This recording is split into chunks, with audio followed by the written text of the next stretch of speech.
Hello mga ka-twins! Welcome back to our channel, Simple Life with Twins.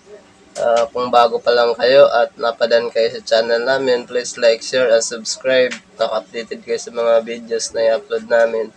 Ang video na ito ay papakita ko, may GMA for the box po kasi dito na sa kapitbahay ko. Sira po kasi, no power. Ngayon, titingnan natin. Okay?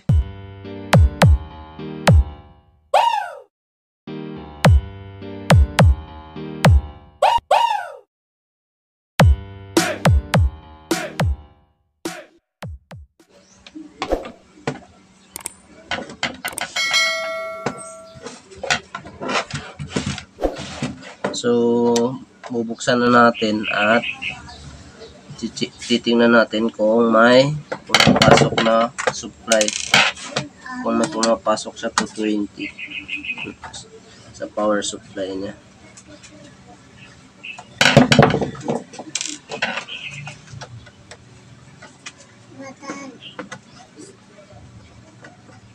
Iba kasi yung ginagawa ko pag walang pasok. Sideline sa hirap ng buhay natin ngayon. Kaya tumatanggap ako ng mga electric fan din. Ayun. So no power. So isasaksak natin to mga boss. Ayan, nakasaksak na yung ano natin. Ito.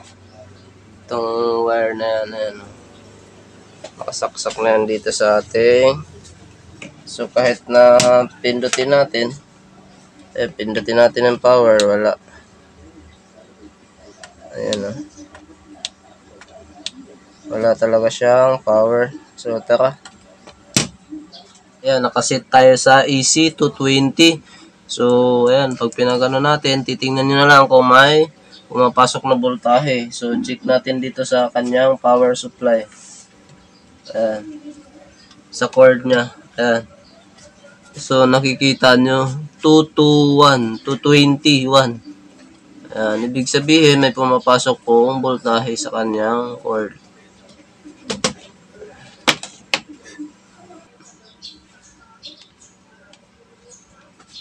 Tapos nakasit tayo sa DC. Ayan, DC. Naka-direct current tayo. So kung i-check natin ground dito at tutusukin natin yung sa may USB.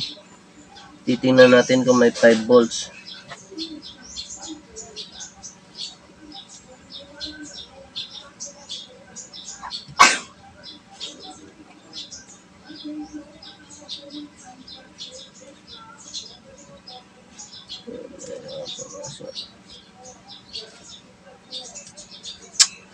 Yan. Ayan, 4.8. So may 5 volts na pumasok.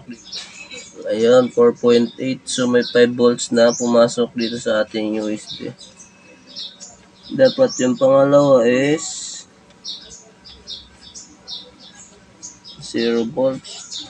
Tanggalin natin yung pinaka-board niya.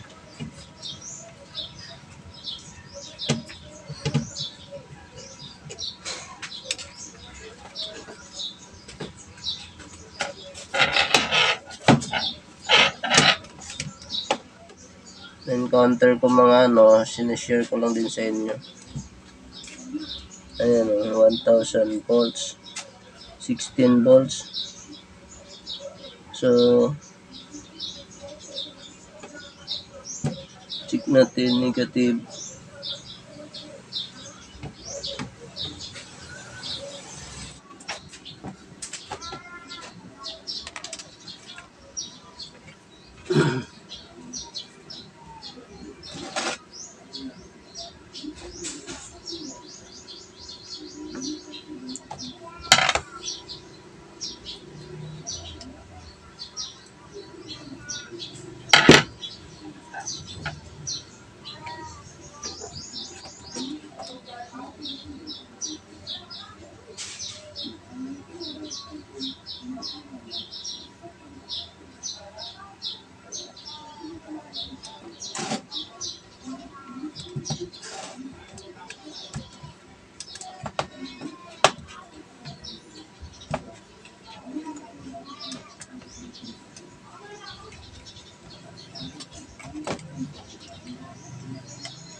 Ayun, nag-power na.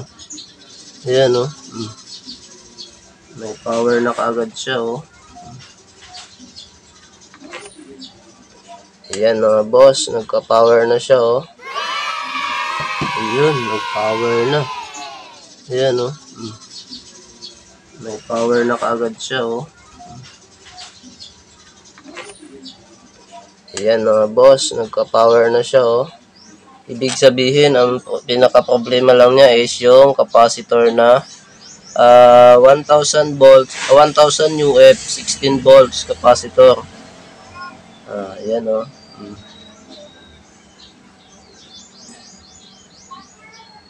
Gumana na yan, mga boss. Ayan, oh. GMF for the box. Ayan. Kanina walang power, ngayon nagkakaroon na siya ng power. Bali ito po yung sa kanyang capacitor. Ayan. Napakita ko sa inyo. Paano babaliktad? Ayan. 1,000 UF, 16 volts. Yun po yung i-replace natin dyan. Ngayon, wala naman ako makuhanan. Kumuha ako dito sa aking sirang TV. Ayan. Kumuha ako dito sa sa pinaka power supply niya. Ayan, kulang na ng isa yung may 16 volts din din kasi kinuha ko isang 16 volts at pinalit ko dito sa ating kumbaga mamaya bibili na lang ako ng capacitor tapos ibabalik ko doon sa aking sirang TV. Aayusin ko din yan eh. Ayan, flat TV naman yan. So ayan mga boss, GMF for the box, no power. Nagawa ng paraan, mabilis lang. Nagkahoy muna tayo ng capacitor at pinalit natin at ito okay na. Tuwang-tuwa na yun mamaya yung kapitbahay ko, si nanay. Tuwang-tuwa na yun mamaya kasi nagawa na yung kanyang GMF for the box. So ayan, kung bago pa lang kayo sa aming YouTube channel, please like, share, and huwag kalimutan i-click ang bell button para updated kayo sa mga videos na i-upload namin. Bye-bye. Salamat po sa mga nanonood.